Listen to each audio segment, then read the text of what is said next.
Many of you, even pastors and seminarians, may have heard the claim that the Queen of Sheba originated from Ethiopia. Now, we already showed you there are two Shebas in Genesis 10, and to ignore Ophir's brother Sheba from Shem, not Ham, in which the story falls right in the middle of the journey to and from Ophir, who's from Shem, is not just an oversight, but an outright negligent practice, and certainly not scholarship.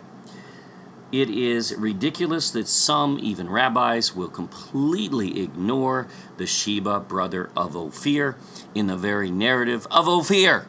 Doesn't make sense. Now, placing Ophir and Sheba from Joktan in Saudi Arabia, Yemen, nor Ethiopia is biblically illiterate, as we've shown, as Joktan's sons lived in Mashhad, Iran. Josephus agrees, and migrated to the Far East from there, which we prove out fully.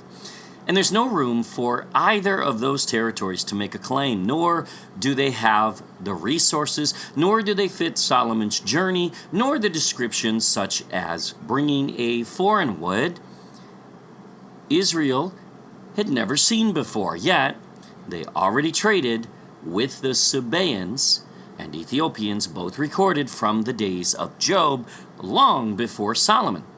Again, as by name, Ethiopia, Cush, and Saba, the Sabaeans. So these are named countries, and they're identified in Scripture many times over, never once as Sheba. Sorry, doesn't work. Now, there is a Sheba there, but it's the wrong Sheba.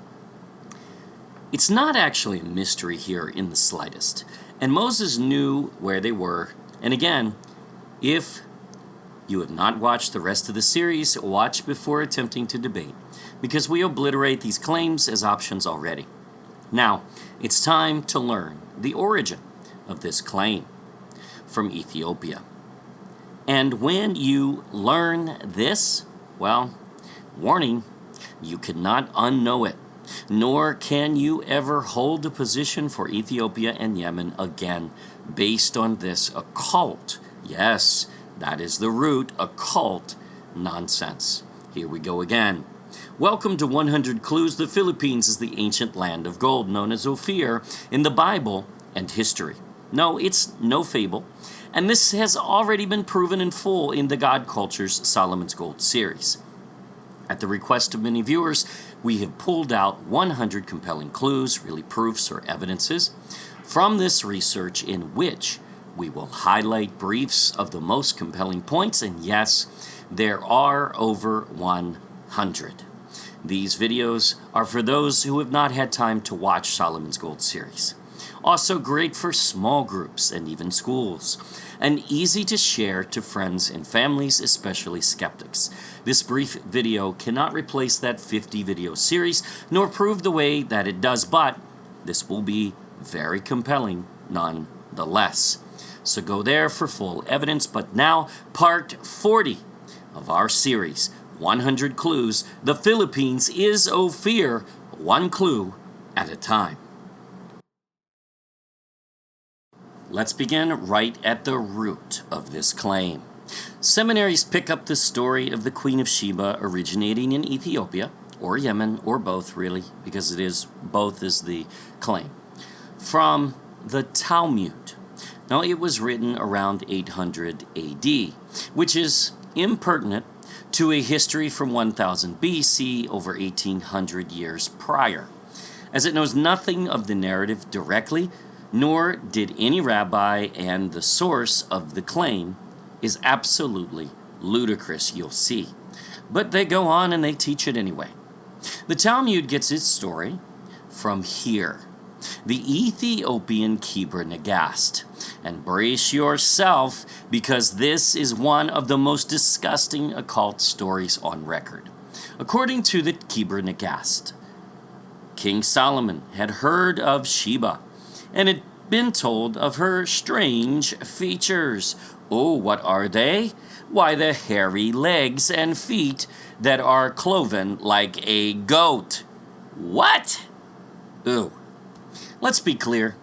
This is not our claim. We didn't make this story up. This is the actual written, recorded claim of the Kebra Negast from Ethiopia, the origin of this whole narrative. And this is the one being propagated in complete error. Now, we are not disrespecting their queen. They do, as they are the ones exalting a Nephilim. And we reject that as nonsense, and it never has any application in interpreting the Bible whatsoever. King Solomon did have 700 wives and 300 concubines in time. So yeah, he loved women, there's no doubt. But the goat lady? No way. Come on. We say no to the goat lady. We even reject that Ethiopia ever had a queen who was part goat. But again, that's the Kebra Negast, not us, who makes such a ridiculous, disrespectful claim. Not just disrespecting that queen there, but disrespecting Solomon for claiming that then, get this, Solomon tricks her into sleeping with him. Yeah, gotta have some goat. No, ridiculous. Does the Bible say Solomon even had an affair with the Queen of Sheba? Nope, never. It does not allude to any such happening at all. She came, asked her hard questions, gave to the temple project, and she left. Period. The end. Now, those continuing to propagate that Menelik is the progeny of Solomon based on this goat lady are telling us all that Solomon had little Nephilim children. They're telling us that Menelik is a Nephilim. Now again, we don't believe that. We reject that, and so should every Ethiopian, because that is utterly false and unbiblical. Little goat kids, literally. Nice.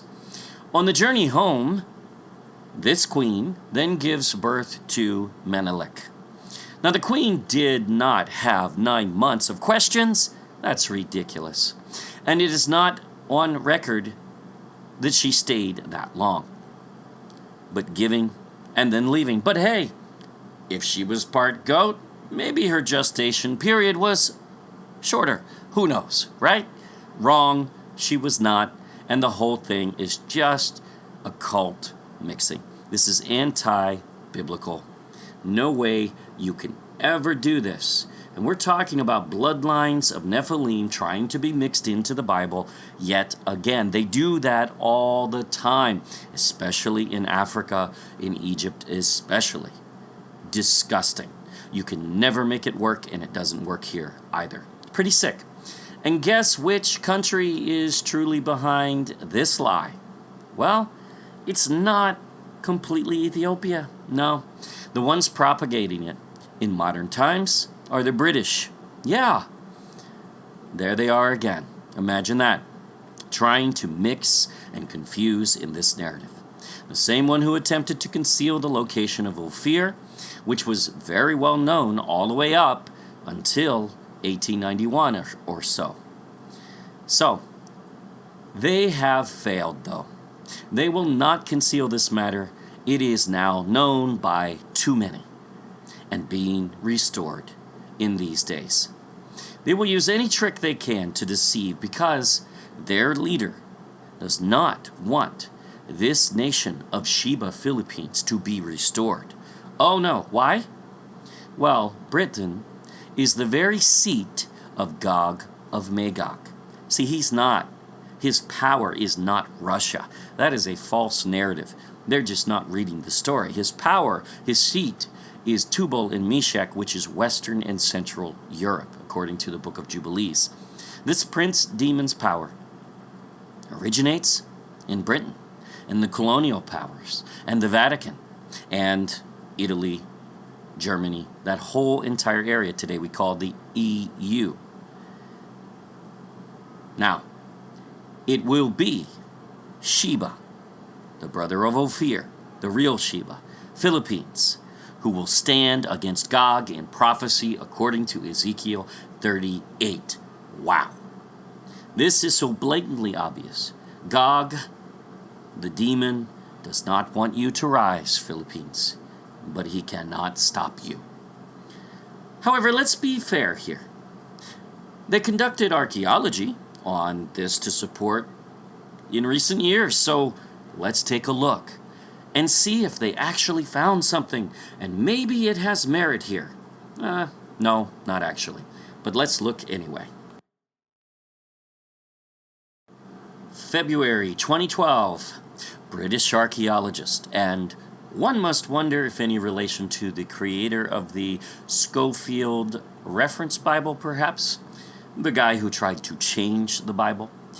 Just look at these claims. In the British Guardian newspaper, archaeologists strike gold in quest to find Queen of Sheba's wealth. Well, except they're in the wrong country and continent. But small detail. Let's not pay attention to such small details, right? Well, we will. They may not, because they wish to deceive. They're looking for Sheba, descendant of Shem, in Ham's continent. Pretty much complete ignorance. So this is 2012, and we encourage you to take in the whole article. We'll leave a link. Prior to this so-called find, Ethiopia has nothing whatsoever to assert this claim of the Queen of Sheba, except it has a Sheba from Ham, which is already the wrong Sheba, so actually, very clearly, already wrong. And after it, they still have nothing, because they literally found absolutely nothing to tie even to her era, her story, to the Queen of Sheba in any sense. Now here's our recap, looking for evidence. They found a temple next to this cave that they say is a gold mine. No, they didn't actually enter the cave because the entrance was blocked. And also there's a shaft which is also blocked. So it may have been a gold mine, perhaps. No big deal that they didn't enter. We won't hold that against them. There is gold panning in a nearby river, so perhaps there's gold in that cave. Maybe, but again, they aren't requiring such, proof. They don't have any in this entire article. A whole article, and they don't cite one actual evidence that proves anything in the narrative of the Queen of Sheba. Nothing even ties here. It actually proves the opposite. Why would Britain bother to do that, of course? However, from when, what era, is this archaeology in this article? And let's see, how much gold did they find? Well, none actually. There's gold that they're panning in the river nearby, but they never entered the gold mine to even see if it is a gold mine. They didn't see any traces, elements of gold anywhere around it, so they're just making a massive leap in assumption, not even bothering to even enter, saying, yeah, that's an ancient gold mine. Yeah, okay, fine. It's okay if it's an ancient gold mine, but that doesn't prove that it was the Queen of Sheba's. Does one mine, in fact, represent the kind of operation that could produce the level of gold that Solomon's reign produced, over $12 billion of gold just from Ophir and Sheba itself? Not even remotely. But here's the worst part. There is a temple next to the gold mine, which, in all fairness, they wrap into the whole thing here, as they probably should. And that temple dates the community to, when did the Queen of Sheba live? Around 1000 BC, right? Is that it? No, they fail yet again. The temple dates 800 AD, with remnants of society originating perhaps, and they're stretching it because we'll show you the actual archaeology, none of it goes back that far. Perhaps to the days of Messiah, or so. But that's only 800 years or more too late to even be considered. And nor have the Queen of Sheba injected into this narrative. I mean, how do you even mention her name in association with this find when it's nowhere near her era and none of the things that she's known for? Because again, they didn't find gold. They didn't find any of the things. So, this article makes this leap to get your attention, to get you to read it, but it doesn't support it whatsoever. It is a very poorly educated article. It says nothing. It proves nothing. And Schofield, absolutely utter nonsensical position for her to take. This isn't just a little off. It's almost 1,000 years off. But they know it's the Queen of Sheba. Well, how? Oh, because they found a symbol, a crescent moon and sun or star symbol on the temple. Now that is far too late, first of all, to even be considered, because we already told you the temple dates to about 800 AD. Even if you date it earlier, doesn't matter, doesn't get anywhere near. Because the Bible says, let's see, that the Queen of Sheba worshiped the moon god? No, where does it say that? Nowhere. How utterly ignorant to make such an occult, stupid assumption. They are making up their own occult story here. That's what they're doing. To even make a claim based on the wrong era is already reckless. No resources of note at all, completely ignorant. The wrong symbol, which the queen in the Bible already knew the name of Solomon's God. Likely because she worshipped the same God, because she too was from Eber, indeed a Hebrew. She did not worship the moon god that is nowhere to be found in any of all of Scripture. Now, you want to take this into the Talmud, written at the same time that this temple was built? It's impertinent. You want to take it into the Quran? Same thing. Impertinent. Quran propagates a new narrative that has no basis whatsoever in the Bible. Nor can it, because Muhammad was a bloody warlord. No prophet went around murdering people and telling them that they will convert or die. You've got to be kidding me. To compare him and elevate him to the level of a prophet and then lower Messiah down to the level of the same, elevating Muhammad to the level of the Son of God, disgusting, despicable, not history, not a religion even.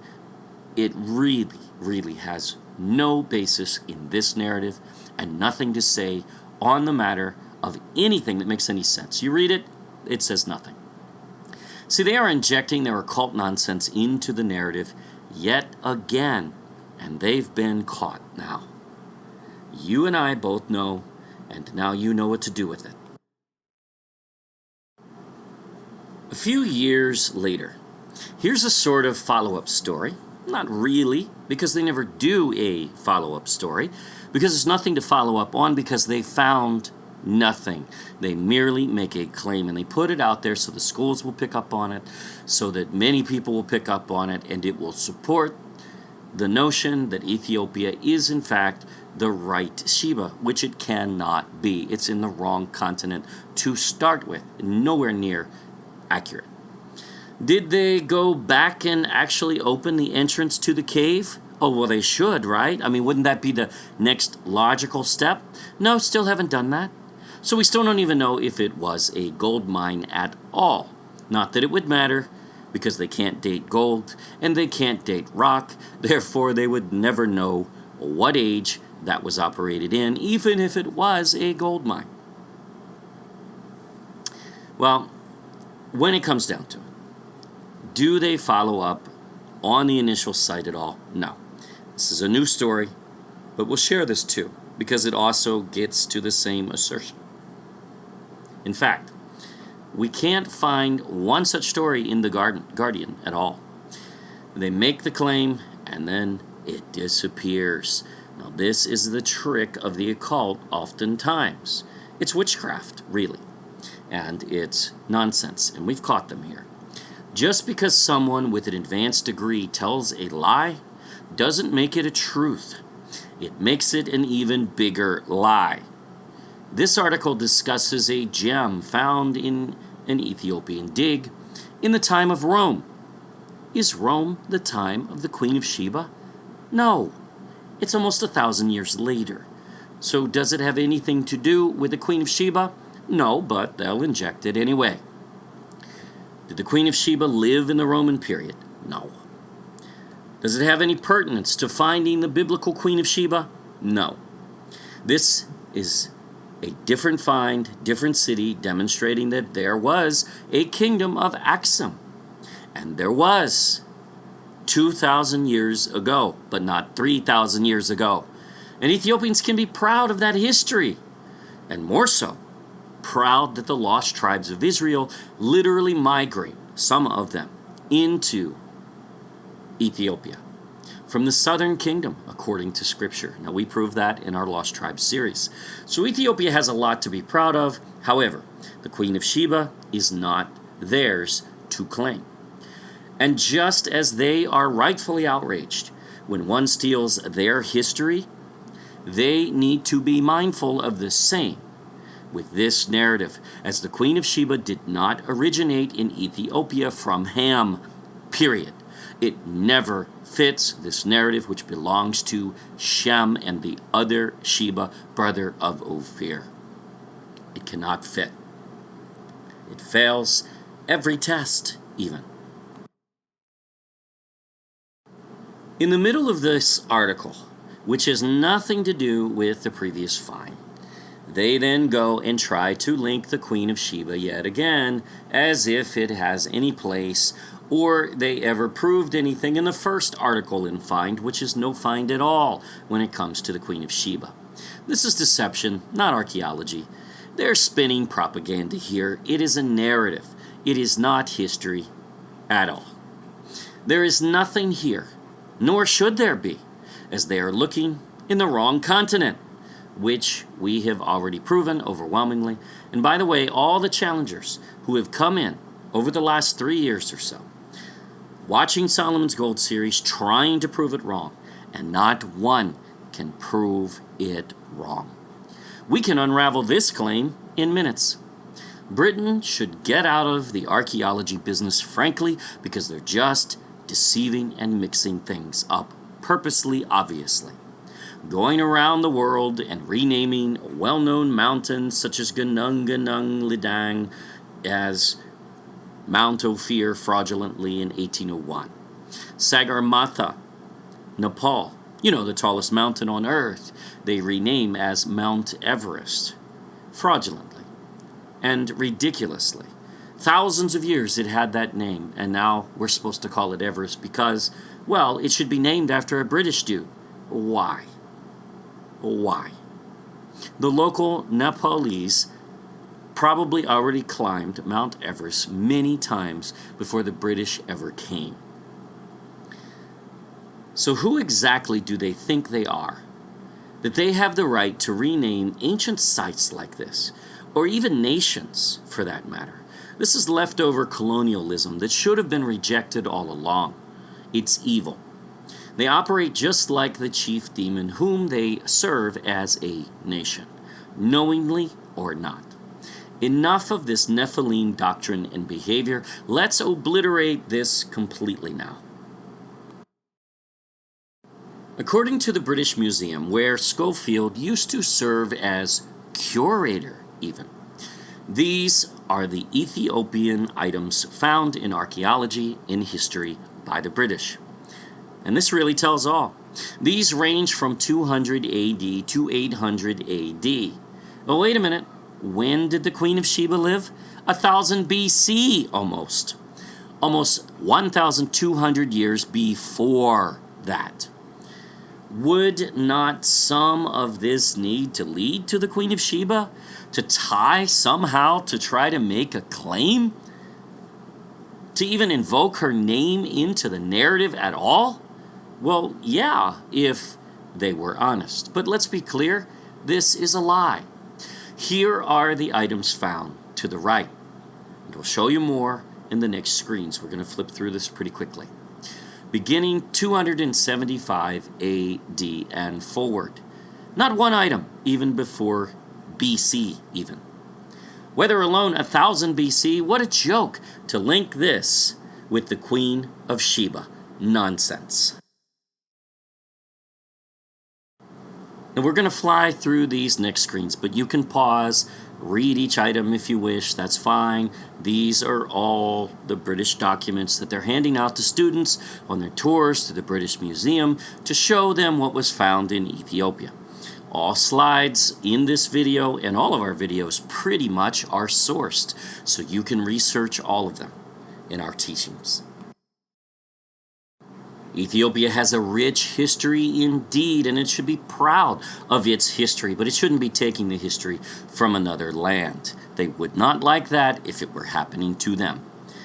And it does originate all the way back to the days of Cush, there's no doubt, the grandson of Noah and the son of Ham. What it does not have is one shred of support for it being the biblical land of the Queen of Sheba from Shem, as it's on the wrong continent to start with. Even coins, but again, none from an era even close to that of the Queen of Sheba. Nothing at all. Here are the sources for these items, and these are basically the British Museum recorded findings in Ethiopia. There's absolutely nothing here to even begin a discussion on the Queen of Sheba and her land. Nothing at all. Archaeology, from over 1,000 years, too late to be considered part of the Queen of Sheba narrative. And they go there anyway based on the occult Kebra Negast. That's really the root here, in which that queen, in their words, was a goat lady. Ludicrous, unbiblical, no way. And Britain of God, grow up and get some real archaeological interpretation. See, if you can actually read the Bible before taking on a biblical narrative, that might be a nice thing to start with there, scholars.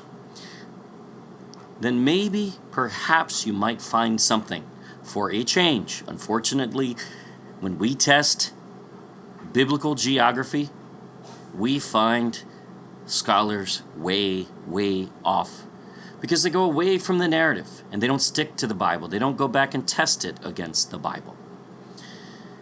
Britain never found anything on the topic of Ophir, Sheba, Tarshish, nor Havilah, anywhere, ever, nothing. All of their narratives are frauds with zero connection to the biblical accounts. It's really bad. You would only be able to do this poor of a job in archaeology on purpose. And we believe that is the fact, because they are from Gog, the prince demon. They're just going around the world trying to send up confusion, and we know the author of that, and we know who their principality of rule is. There is no coherent claim of Ethiopia, nor Yemen being the lands where the Queen of Sheba originated, as, again, she descended from Sheba, brother of Ophir, not the Sheba from Ham from Cush, which is the wrong Sheba, the one with goat legs, unfortunately. We get it. Any nation would love to be able to claim the wealthiest woman of all time, indeed.